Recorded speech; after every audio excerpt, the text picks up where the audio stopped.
Well, joining us tonight to take up a lot of important issues is Bill Haggerty, former U.S. ambassador to Japan. He's running for the U.S. Senate in Tennessee. Ambassador, great to have you with us. Let's start for the reason with the reason that so many Americans, and particularly you, believe that the Chinese should be held accountable for being the origin of this disease, no matter the way in which it was unleashed upon the world. Well, Lou, it's great to be with you tonight. I very much appreciate it. What I've called this is the cover-up, the greatest cover-up in human history. What the Chinese have done is atrocious. They destroyed samples, they silenced doctors who tried to speak out about it, and they put their public relations campaign ahead of the public health of their own citizens.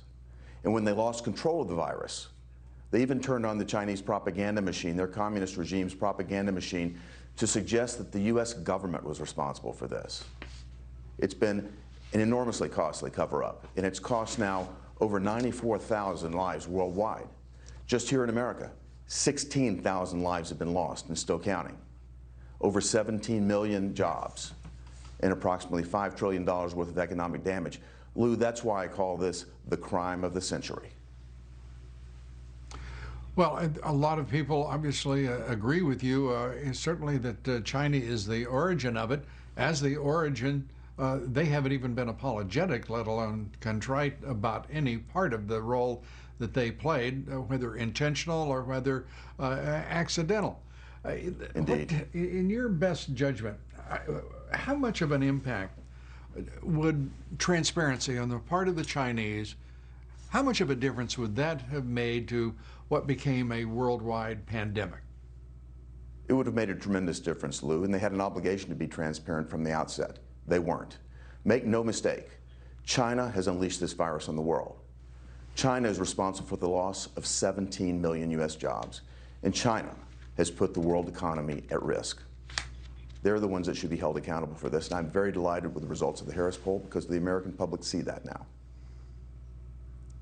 Yeah, and there has been a tremendous campaign by the disinformation campaign by the Chinese to dissuade Americans from critical judgment, from believing their lying eyes, as the expression goes, rather than the Chinese or some quarters of in this country that are aligned with the Chinese perspective, particularly the World Health Organization. Your thoughts? The president has talked about cutting off the funding to the World Health Organization. Your thoughts about it, whether that would be the appropriate response? Lou, I think this is one of the reasons that President Trump has endorsed me for the United States Senate. He knows that I will stand with him, and I'll stand as a strong voice in the United States Senate to protect American taxpayer dollars and to see that those taxpayer dollars are used to the benefit of America. The WHO is closely aligned with China. One of my friends, who's the Deputy Prime Minister of Japan, Taro Aso, who used to be the Prime Minister of Japan, even calls the WHO the CHO to underscore the Chinese impact on the Chinese influence on that health organization. I look forward to bringing that organization to account. They need to be held accountable for this. Their complicity in this caused a delay. They even repeated Chinese propaganda. You recall, they said that it wasn't transmitted human to human. That's what the Chinese told them. Right. That WHO didn't do their job. The delay that they cost human lives. They need to be held accountable. And as a member of the United States Senate, I look forward to doing just that. And your thoughts right now as to who, if there must be a choice made, which is the greater threat right now, China or Russia to U.S. national interests? I think it has been China all along. When I was U.S. Ambassador to Japan, we spent a great deal of time formulating and dealing with strategies to address China. China is using its economic might to reach around the world. Their One Belt, One Road initiative is nothing more than an attempt to project their influence on a global basis. They're militarizing the South China Sea. They're using any type of means possible: economic espionage, intellectual property theft, forced technology transfer. They're even using heavily subsidized Chinese industry, like Huawei, for example, to project their influence, economic influence, military influence, and strategic influence around the globe. I think clearly, Lou, China is the greatest strategic threat that we confront today.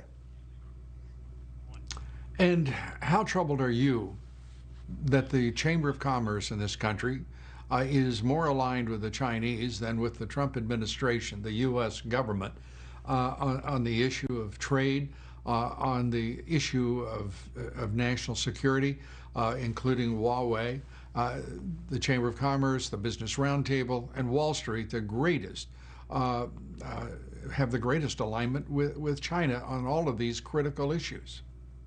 Lou, I can't imagine any CEO or corporate boardroom making a decision to go with China now, after this cover-up has been exposed, after the Chinese efforts to hide this disease have been uncovered.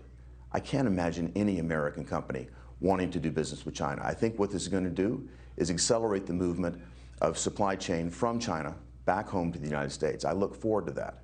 I was encouraged by what Larry Kudlow had to say today about incentivizing that movement by making the movement of American supply chains back to the United States perhaps fully deductible, fully expensible.